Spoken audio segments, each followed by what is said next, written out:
सर्व कोचिंग क्लासमध्ये आपल्या सर्वांचं या ठिकाणी सहर्ष स्वागत आहे. मित्रांनो, आपण जे गणिताचे लेक्चर घेणार आहे त्या गणिताच्या लेक्चरमध्ये आज आपण पहिल्यांदा सुरुवात करतोय आणि आजच्या प्रकरणाचं नाव आहे शून्यापासून गणिताची सुरुवात. तर बघा, शून्यापासून गणिताची सुरुवात, शून्यापासून गणिताची सुरुवात. आता मित्रांनो बघा की शून्यापासून गणिताची सुरुवात असं मी का म्हणलेलं आहे, तर ज्या मुलांना गणिताची भीती वाटते, गणितामधलं काही येत नाही, अशा मुलांना डोळ्यासमोर घेऊन त्या मुलांना गणिताची भीती त्यांची मोडावी, त्यांना गणितामध्ये जास्तीत जास्त इंटरेस्ट निर्माण व्हावा आणि हे किचकट गणित आहे ते अतिशय साध्या आणि सोप्या पद्धतीनं त्या मुलांच्यापर्यंत पोहोचलं जावं, म्हणून हा आम्ही केलेला एक छोटासा प्रयत्न आहे. आणि म्हणून ज्या मुलांना गणित अगदी त्यांचं शून्य आहे, त्यांना गणितामधलं काहीच माहीत नाही, त्यांच्यापासून आपल्याला सुरुवात करायची आहे. म्हणून काय केलेलं आहे, आपण आज शून्यापासून गणिताची सुरुवात असं या प्रकरणाचं नाव घेतलेलं आहे. आणि अगदी बेसिकपासून त्या ॲडव्हान्स लेवलपर्यंत आपण गणित पाहत जाणार आहे. गणितामधले सगळे टॉपिक एकानंतर एक असे सगळे टॉपिक घेऊन आपण हा पोर्शन या ठिकाणी कव्हर करणार आहे. चला तर मग बघूया आज शून्यापासून गणिताची सुरुवात. आता शून्यापासून गणिताची सुरुवात करत असताना मित्रांनो, मी तुम्हाला सांगितलं की गणितामधलं काही माहीत नाही किंवा गणितामधलं अगदी शून्यापासून त्या मुलाला कळायला पाहिजे हा हेतू डोळ्यासमोर ठेवून आपण काय करत आहे, हा टॉपिक तुम्हाला शिकवत आहे. म्हणून पहिल्यांदा आपण गणित शिकत असताना या गणितामध्ये कोणकोणत्या गोष्टी महत्त्वाच्या आहेत ते बघूया. सुरुवातीला मला सांगा की गणित विषय आपल्या डोळ्यासमोर आल्याच्या नंतर गणितामध्ये 3 गोष्टी महत्त्वाच्या असतात. त्यामध्ये एक आहे ते म्हणजे अंक. दुसरी गोष्ट महत्त्वाची आहे ती म्हणजे संख्या. आणि तिसरी गोष्ट म्हणजे चिन्ह. तिसरी गोष्ट आहे चिन्ह. म्हणजे ज्या वेळेला आपण गणिताचा अभ्यास करतो, त्या गणिताचा अभ्यास करत असताना या गणितामध्ये एक तर अंक असतात, दुसरी गोष्ट संख्या आणि तिसरी गोष्ट काय आहे, चिन्ह आहे. परंतु आज आपण या तासाला अंक आणि संख्या याविषयीची जी काही बेसिक माहिती आहे ती बेसिक माहिती आपण बघणार आहे. आणि त्याच्यानंतर चिन्ह हा एक वेगळा विषय आहे, एक वेगळा घटक आहे या गणितामधला. तो चिन्हांचे नियम कशा पद्धतीनं आहेत, ते कशा पद्धतीनं बदलत असतात ते सुद्धा आपण काय करणार आहे. याच्यानंतर एक छोटासा टॉपिक आपण बनवणार आहे चिन्हांचा. त्यावेळेला आपण चिन्हांचे नियम वगैरे बघायचे आहेत. परंतु आता आपण काय करायचं, अंक आणि संख्या म्हणजे काय हे आपल्याला काय करायचं आहे, बघायचं आहे. चला तर मित्रांनो बघा, आता अंक आणि संख्या. अंक आणि संख्या याबद्दलची माहिती बघत असताना मी तुम्हाला एक गोष्ट सांगतो की तुम्ही मराठी विषय शिकत आहात आणि मराठीमध्ये तुम्ही बघितलेलं आहे, मराठीमध्ये सुद्धा अक्षर आणि दुसरी गोष्ट शब्द हे 2 घटक असतात, अक्षर आणि शब्द. मग बघा, मराठीमध्ये तुम्हाला असं जर दिलं ब, क आणि द. आता ब, क आणि द असं जर तुम्ही वाचलं तर तुमच्या लक्षात काही येत नाही, तुमच्यासमोर कुठलाही अर्थ प्रकट होत नाही, तुम्हाला त्यातून कुठलाही बोध होत नाही. परंतु हीच जर अक्षरक्रमानं आली, समजा ब, द आणि क अशी जर अक्षरक्रमानं आली तर त्यातून एक अर्थ प्राप्त होतो, त्यातून एक बोध प्राप्त होतो. आणि बदक असा शब्द उच्चार केल्याच्या नंतर आपल्या लगेच डोळ्यासमोर एक बदक नावाचा पक्षी येतो आणि मग आपल्याला समजतं की हा काय आहे, बदक आहे. म्हणजे काय झालं की ब, क, द ही अक्षरं ज्या वेळेला एका क्रमबद्ध पद्धतीनं आली आणि त्याला एक अर्थ प्राप्त झाला, त्याला आपण काय म्हणतो, शब्द म्हणतो. म्हणजे अक्षरांच्या पासून काय बनला, शब्द बनला. अशाच पद्धतीनं आता अंक आणि संख्या यामधला फरक काय करायचा आहे, आपल्याला बघायचा आहे. मग अंक कोणकोणते आहेत बघा, 0, 1, 2, 3, 4, 5, 6, 7, 8, 9 हे एकूण किती अंक आहेत, एकूण अंक आहेत 10. एकूण अंक किती आहेत, एकूण अंक आहेत 10. बघा, 0, 1, 2, 3, 4, 5, 6, 7, 8 आणि 9, 1 पासून 9 पर्यंत आणि 0 असे मिळून एकूण आपल्याकडे किती अंक तयार होतात, 10 अंक तयार होतात. मग आता बघा हेच अंक जर क्रमानं आले, बघा क्रमानं म्हणजे काय की 1 नंतर 2 आलं तर आपल्यासमोर एक अर्थ प्राप्त होतो, आपल्याला बोध होतो की ही संख्या किती आहे, 12 आहे. आणि ही काय आहे, संख्या आहे. किती संख्या आहे, 12. कारण का 1च्या नंतर 2 आला, आपल्याला एक बोध प्राप्त झाला, आपल्याला एक अर्थ प्राप्त झाला की ही संख्या किती आहे, 12 आहे. समजा हेच 2 आणि 1 असं जर क्रमानं आलं तरीसुद्धा आपल्याला बोध प्राप्त होतो की ही किती संख्या आहे, 21 संख्या आहे. ही किती संख्या आहे, 21 संख्या आहे. म्हणजे बघा इथं आपण बघितलं की अक्षर जर क्रमबद्ध पद्धतीनं आलं तर त्याचा काय बनतो, शब्द बनतो. तसंच या ठिकाणी अंक जर क्रमबद्ध पद्धतीनं आलं तर संख्या तयार होतात. आणि अशा संख्या आपण कितीही अंकी तयार करू शकतो. म्हणजे हे जे 10 अंक आहेत, या 10 अंकांच्यापासून आपण अनंतपर्यंतच्या संख्या काय करू शकतो, तयार करू शकतो. मग ते किती अंकी असतील, समजा 2 अंकी 22 आहे, 3 अंकी आहे 244, 4 अंकी आहे 3445, अशी कितीही अंकी संख्या आपण काय करू शकतो, तयार करू शकतो. मग आता तुमच्या लक्षात आलं असेल की अंक आणि संख्यांच्या मध्ये काय संबंध आहे, तर असे अंक मिळून काय तयार होतात, संख्या तयार होतात. मग आता तुम्हाला जर विचारले की 44, त्याच्यानंतर 13, त्याच्यानंतर 2, त्याच्यानंतर 2, त्याच्यानंतर 5, त्याच्यानंतर 18, त्याच्यानंतर 3, याच्यापैकी मित्रांनो लक्षात ठेवा हे 44 असेल किंवा 13 असेल किंवा 18 असेल, यांना आपण काय म्हणायचं, यांना आपण म्हणायचं संख्या. यांना आपण म्हणायचं संख्या. 44ला तुम्ही अंक म्हणू शकत नाहीत, कारण का 44 या संख्येमध्ये 4 या अंकापासून ती संख्या तयार झालेली आहे. म्हणून 44ला आपण संख्या म्हणू अंक म्हणू शकत नाही. आपण त्याला काय म्हणतो, त्याला आपण संख्या म्हणतो. त्याच पद्धतीनं बघा हे 2 आहे, हे 5 आहे किंवा हे 3 आहे, याला आपण संख्या म्हणू शकत नाही. तर याला आपण काय म्हणतो, याला आपण अंक म्हणतो. याला आपण काय म्हणतो, अंक म्हणतो. म्हणजे बघा संख्या कुठल्या झाल्या, 44, त्याच्यानंतर कुठली झाली 13, त्याच्यानंतर कुठली आहे, त्याच्यानंतर आहे 18. आणि जर अंक आपण बघितले अंक, तर अंकामध्ये काय आहे बघा 2, त्याच्यानंतर 5 आणि त्याच्यानंतर 3. म्हणजे अंक आणि संख्या हा बेसिक फरक तुमच्या लक्षात आला असेल. अंकांच्यापासून संख्या तयार होते. जसं इथं मराठीमध्ये अक्षरांच्यापासून शब्द तयार होतात, तशाच पद्धतीनं या ठिकाणी अंकांच्यापासून काय होते, संख्या तयार होते. आणि अंक 10 आहेत आणि या 10 अंकांच्यापासून कितीही अंकी संख्या आपण तयार करू शकतो. आता मित्रांनो तुमच्या लक्षात आलं असेल की अंक आणि संख्यांमध्ये नेमका काय संबंध आहे हे तुमच्या लक्षात आलं. आता याच्यानंतर आपल्याला जे प्रकरण अभ्यासायचं आहे त्या प्रकरणाचं नाव आहे संख्या. आणि त्या प्रकरणामध्ये पहिल्यांदा आपण काय करूया, पहिल्यांदा एक बेसिक गोष्ट आहे, त्या बेसिक गोष्टी आपण लक्षात घेण्याचा प्रयत्न करू. आणि मग त्याच्यानंतर जे संख्या नावाचं प्रकरण आहे ते संख्या नावाचं प्रकरण आपल्याला काय करायचं आहे, डिटेलमध्ये शिकायचं आहे. बघा मित्रांनो, मी तुम्हाला सांगत असताना संख्या आणि अंक याच्यामधला फरक सांगितला. आता आपण आज शून्यापासून गणिताची सुरुवात करत आहे, अगदी बेसिक लेवलपासून आपण याची सुरुवात करत आहे. त्यामुळे मी तुम्हाला ज्या काही छोट्या छोट्या गोष्टी या गणितामधल्या आहेत त्या गणितामधल्या मी छोट्या छोट्या गोष्टी तुम्हाला सांगत जाईल. आणि त्याच्यानंतर मग अवघड घटकाकडे आपण काय करायचं आहे, वळायचं आहे. मग आता आपण संख्या नावाचं प्रकरण अभ्यास आहे. संख्या नावाचं प्रकरण हे दिसायला जरी सोपं असलं किंवा छोटं वाटत असलं तरी ते प्रकरण खूप मोठं आहे. त्याच्यामध्ये काही कन्सेप्ट आहेत, त्या कन्सेप्ट आपल्याला पूर्ण बघायच्या आहेत. परंतु त्याच्याही अगोदर काही छोट्या छोट्या गोष्टी आपल्याला या प्रकरणामध्ये बघायच्या आहेत. त्यामध्ये पहिल्यांदा बघा, त्यामध्ये पहिल्यांदा नैसर्गिक संख्या. नैसर्गिक संख्या. दुसरी गोष्ट पूर्ण संख्या. पूर्ण संख्या. तिसरी गोष्ट आहे पूर्णांक संख्या. पूर्णांक संख्या. पूर्णांक संख्या. मग बघा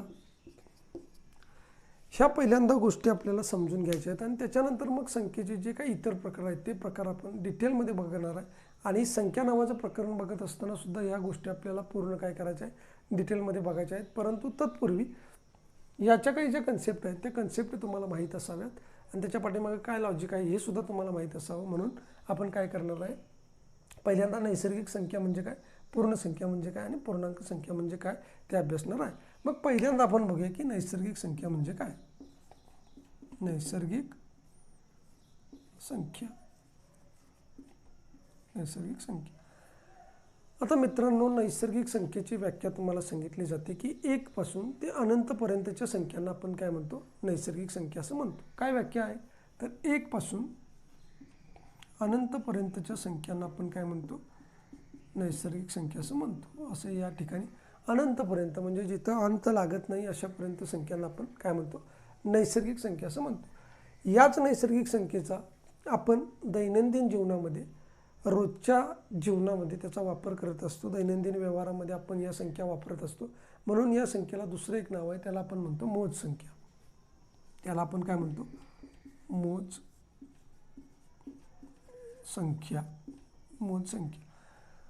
मग तुम्हाला परीक्षेमध्ये नैसर्गिक संख्येच्या ऐवजी जर का मोज संख्या असं दिलं तर गोंधळून जायचं नाही, कारण नैसर्गिक संख्येलाच मोज संख्या म्हणतात. कारण दररोजच्या जीवनामध्ये आपण मोजण्यासाठी वगैरे ह्या संख्येचा वापर करतो, म्हणून त्याला आपण काय म्हणतो, नैसर्गिक संख्या किंवा त्याला आपण मोज संख्या असं म्हणतो. आता याच्यानंतर बघा, दुसरी गोष्ट आपल्याला बघायची आहे ती म्हणजे पूर्ण संख्या. काय बघायचं आहे, पूर्ण संख्या. पूर्ण संख्या. ठीक आहे, आपण बघितलं की नैसर्गिक संख्या म्हणजे 1 पासून अनंतपर्यंतच्या संख्यांना आपण काय म्हणतो, नैसर्गिक संख्या म्हणतो किंवा त्यालाच आपण मोज संख्या म्हणतो. परंतु आता काय झालं बघा, की 3 मध्ये आपण 3 मिळवलं, ठीक आहे, किती झालं, 6 झालं. आपण 4 मध्ये 5 मिळवलं, 4 मध्ये 5 मिळवलं, किती झालं, 9 झालं.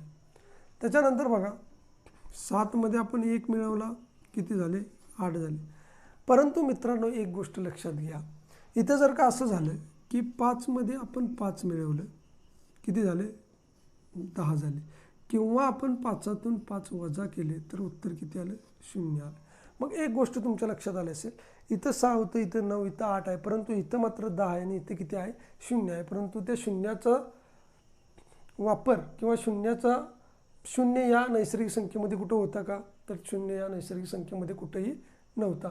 मग काय केलं की हाच 0 या ठिकाणी या नैसर्गिक संख्येमध्ये जोडला आणि मग आता संख्या कशी झाली, पूर्ण झाली. म्हणजेच काय की 0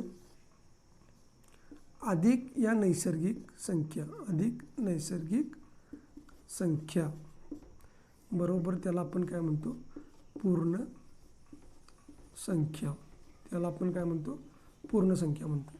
म्हणजे बघा, हा 0 आपण ज्या वेळेला नैसर्गिक संख्येमध्ये मिळवतो त्यावेळेला काय होते, पूर्ण संख्या होते. म्हणजेच काय की 0, 1, 2, 3, 4, 5 अशा अनंतपर्यंतच्या ज्या काही संख्या आहेत त्यांना आपण काय म्हणतो, पूर्ण संख्या असं म्हणतो. बघा, मी तुम्हाला सांगितलं की नैसर्गिक संख्या म्हणजे 1 पासून ते अनंतपर्यंत असणाऱ्या संख्यांना आपण नैसर्गिक संख्या म्हणतो.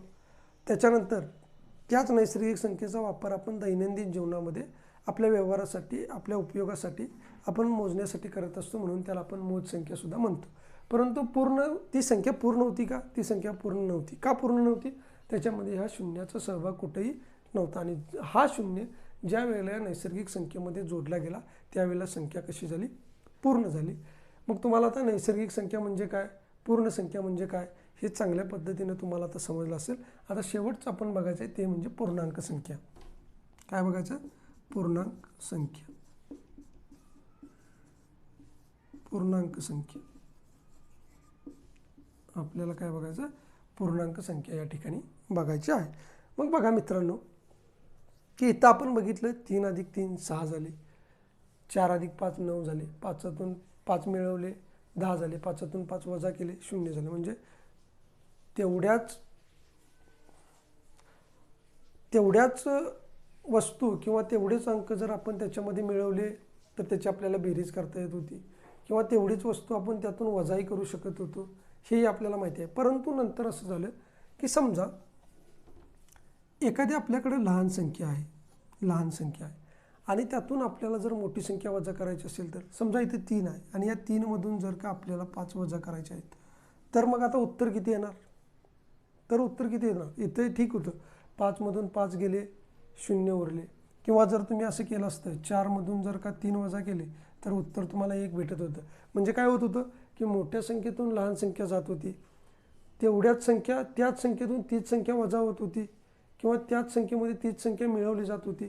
परंतु इथं मात्र काय झालं की आता लहान संख्येतून मोठी संख्या वजा जात नव्हती, आणि लहान संख्येतून ज्या वेळेला मोठी संख्या वजा घालवायची त्यावेळेला उत्तर आपल्याला काय मिळत होतं, ऋण उत्तर मिळत होतं आणि ह्या ऋण उत्तराचा समावेश ज्या वेळेला या दोन संख्यांच्या मध्ये केला गेला त्यावेळेला त्या संचाला आपण काय म्हटलं, पूर्णांक संख्या.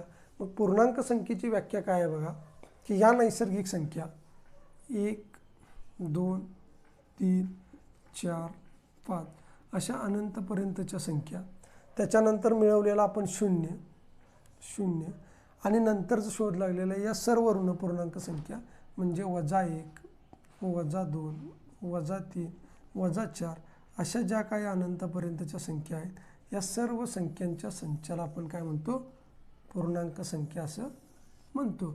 मग पूर्णांक संख्येमध्ये बघा ह्या सगळ्या पूर्णांक संख्या आहेत, पूर्णांक संख्या या काय आहेत, पूर्णांक संख्या आहेत. मग पूर्णांक संख्येमध्ये कशाचा समावेश होतो, या सगळ्या धनसंख्या, या सगळ्या धनसंख्या, त्याच्यानंतर हा 0 हा 0 आणि या सगळ्या काय आहेत, ऋण संख्या, ऋण संख्या. म्हणजे बघा धनसंख्या 0 आणि ऋणसंख्या ह्या सगळ्यांचा जो काही संच आहे त्या संचाला आपण काय म्हणतो, पूर्णांक संख्या असं म्हणतो. किंवा नैसर्गिक संख्या 0 आणि सर्व ऋणसंख्येला आपण काय म्हणतो, पूर्णांक संख्या असं म्हणतो. मग मित्रांनो तुमच्या आता लक्षात आलं असेल, आपण नैसर्गिक संख्येची व्याख्या बघितली, पूर्ण संख्येची व्याख्या बघितली, पूर्णांक संख्येची व्याख्या बघितली. मी तुम्हाला पुन्हा एकदा सांगतो की नैसर्गिक संख्या म्हणजे 1 पासून अनंतपर्यंतच्या संख्यांना आपण नैसर्गिक संख्या म्हणतो. त्याचा वापर आपण दैनंदिन जीवनामध्ये करत असतो म्हणून त्या नैसर्गिक संख्येलाच आपण मोज संख्या असं म्हणतो. नैसर्गिक संख्येमध्ये कुठेही शून्याचा वापर नव्हता म्हणून ज्या वेळेला त्याच्यामध्ये 0 मिळवला त्यावेळेला संख्या पूर्ण झाली आणि त्याच्यानंतर मोठ्या संख्येतून मोठी संख्या वजा जात होती, मोठ्या संख्येमध्ये मोठी संख्या मिळवली जात होती. परंतु ज्या वेळेला असं लक्षात आलं की लहान संख्येमधून मोठी संख्या वजा जात नाही आणि ती वजा घालवल्याच्या नंतर उत्तर जे काही येतं ते ऋण उत्तर येतं आणि मग या सगळ्या संख्या मिळून एक संच तयार होतो, त्याला आपण काय म्हटलं, पूर्णांक संख्या असं म्हटलं. मग ह्या पूर्णांक संख्येच्यापासून मित्रांनो एक संख्या रेषा तयार होते. त्या संख्या रेषेचे नियम किंवा ती संख्या रेषा आपण काय आहे ते थोडक्यात बघणार आहे. ज्या वेळेला आपल्याला संख्या रेषा प्रकरण बघायचं आहे त्यावेळेला आपण ते डिटेलमध्ये बघू, परंतु आता त्या संबंधीची बेसिक माहिती काय करायची आपण बघायची आहे. बघा मित्रांनो, तर ही जी नैसर्गिक संख्या आहे, पूर्ण संख्या आहे किंवा पूर्णांक संख्या आहे, या पूर्णांक संख्याचा हा जो काही संच आहे त्यापासून काय तयार होते, एक संख्या रेषा तयार होते. मग संख्या रेषा कशी तयार होते, आपण ज्या वेळेला पूर्णांक संख्येचा संच बघितला त्याच्यामध्ये आपण काय बघितलं की सर्व धनपूर्णांक संख्या आपण बघितल्या, 2 3 4 5 6 अशा अनंतपर्यंतच्या ज्या काही संख्या आहेत त्या संख्यांचा समावेश सुद्धा या ठिकाणी होतो. या संख्या कशा आहेत, या संख्या आहेत धन, ह्या संख्या आहेत धन. त्याच्यानंतर आलं 0 0 आणि त्याच्यानंतर इकडे -1 -2 -3 -4 -5 आणि -6 अशा ह्या संख्या कशा आहेत, ह्या संख्या आहेत ऋण. म्हणजे बघा की सर्व धनसंख्या, सर्व धनसंख्या 0 आणि सर्व ऋणसंख्या मिळून पूर्णांक संख्यांचा संच तयार होतो आणि अशी एक संख्या रेषा तयार होते. आणि या संख्या रेषेचा एक मित्रांनो नियम आहे की ही संख्या रेषा बघा डावीकडून, हा माझा डावा हात आहे आणि हा माझा उजवा हात आहे. मग डावीकडून ज्या वेळेला आपण उजवीकडे जातो त्यावेळेला संख्या रेषेवरती संख्यांची किंमत ही वाढत असते.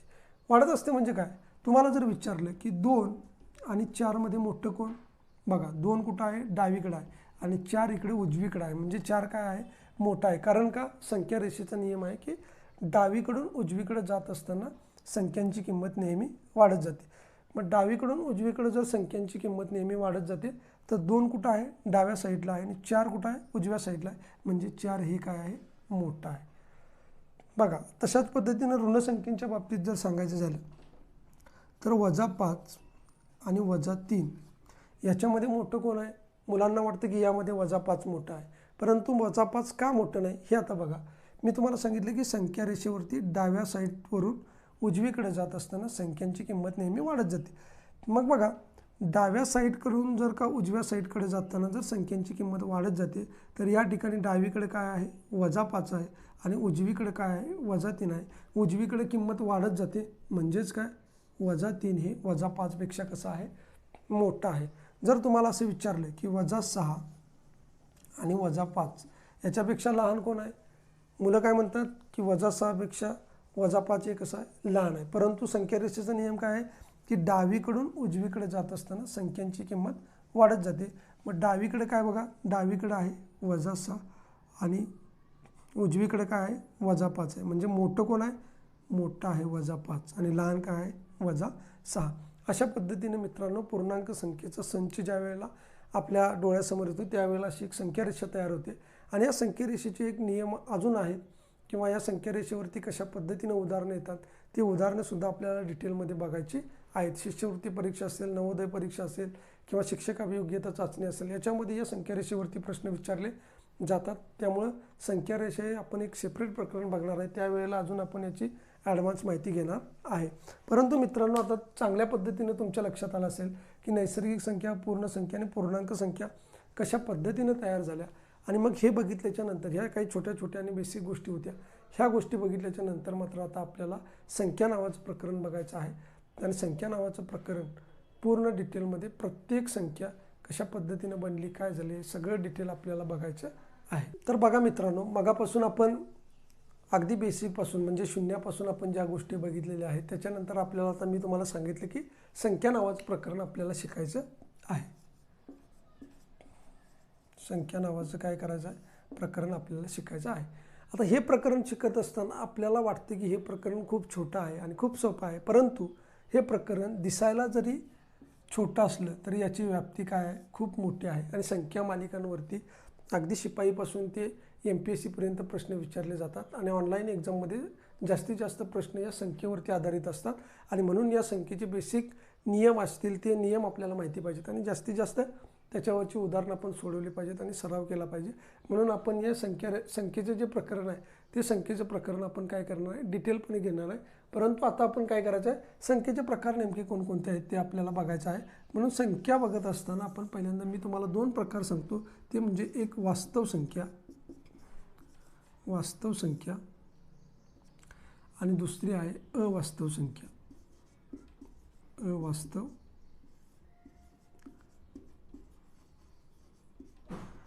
संख्या. आता पुन्हा बघा, या वास्तव संख्येचे पुन्हा प्रकार पडतात. त्याच्यामध्ये एक आहे परिमेय संख्या आणि दुसरा आहे अपरिमेय संख्या. आता या परिमेय संख्या आणि अपरिमेय संख्येच्या नंतर परिमेय संख्येचे सुद्धा प्रकार पडतात. बघा, त्यामध्ये आहे पूर्णांक संख्या आणि दुसरा आहे अपूर्णांक संख्या.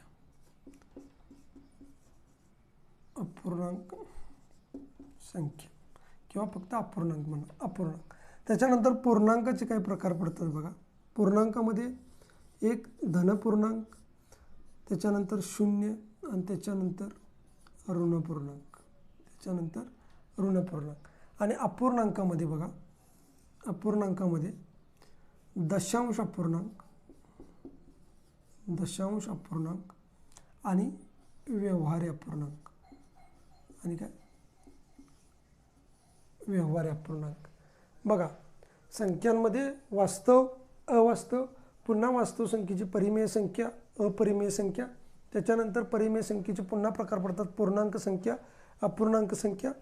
पुन्हा पूर्णांकाचे धनपूर्णांक, 0, ऋणपूर्णांक, अपूर्णांकाचे दशांश अपूर्णांक आणि व्यवहार्य अपूर्णांक. आणि त्याच्यामध्ये पुन्हा बघा, दशांश अपूर्णांकाचे सुद्धा प्रकार पडतात. त्याच्यामध्ये खंडित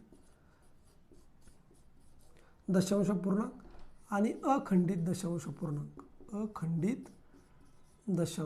अपूर्णांक. पुन्हा या अखंडितमध्ये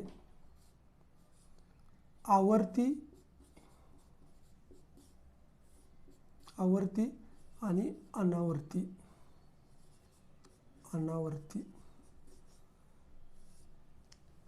आवर्ती अखंडित दशांश अपूर्णांक आणि अनावर्ती अखंडित दशांश अपूर्णांक आपण याच्यामध्ये बघणार आहे. आणि व्यवहार्य अपूर्णांकाचे 3 प्रकार पडतात. त्याच्यामध्ये एक आहे अंशाधिक अपूर्णांक,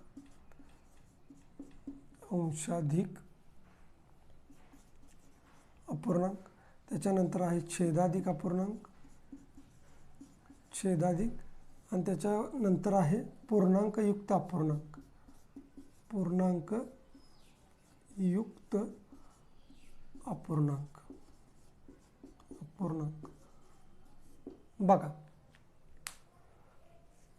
बघा मित्रांनो, तुम्हाला मी सांगितलं की संख्या नावाचं प्रकरण हे दिसायला जरी छोटं असलं आणि ते जरी सोपं वाटत असेल तरीसुद्धा याच्यामध्ये किती व्यापकता आहे बघा। त्याच्यामध्ये वास्तव संख्या आहे, अवास्तव संख्या आहे, पुन्हा वास्तव संख्येची परिमेय अपरिमेय संख्या आहे, त्याच्यानंतर पुन्हा पूर्णांक संख्या, परिमेयचे प्रकार पडतात पूर्णांक, अपूर्णांक, पूर्णांकामध्ये धनपूर्णांक, शून्य, ऋणपूर्णांक, अपूर्णांकामध्ये पुन्हा दशांश अपूर्णांक आणि व्यवहार्य अपूर्णांक, व्यवहार्य अपूर्णांकामध्ये अंशाधिक अपूर्णांक, छेदाधिक अपूर्णांक, पूर्णांकयुक्त अपूर्णांक, पुन्हा दशांश अपूर्णांकाचे दोन प्रकार पडतात की खंडित, अखंडित, आणि अखंडितचे पुन्हा आवर्ती आणि अनावर्ती दशांश अपूर्णांक अशा पद्धतीने प्रकार पडतात।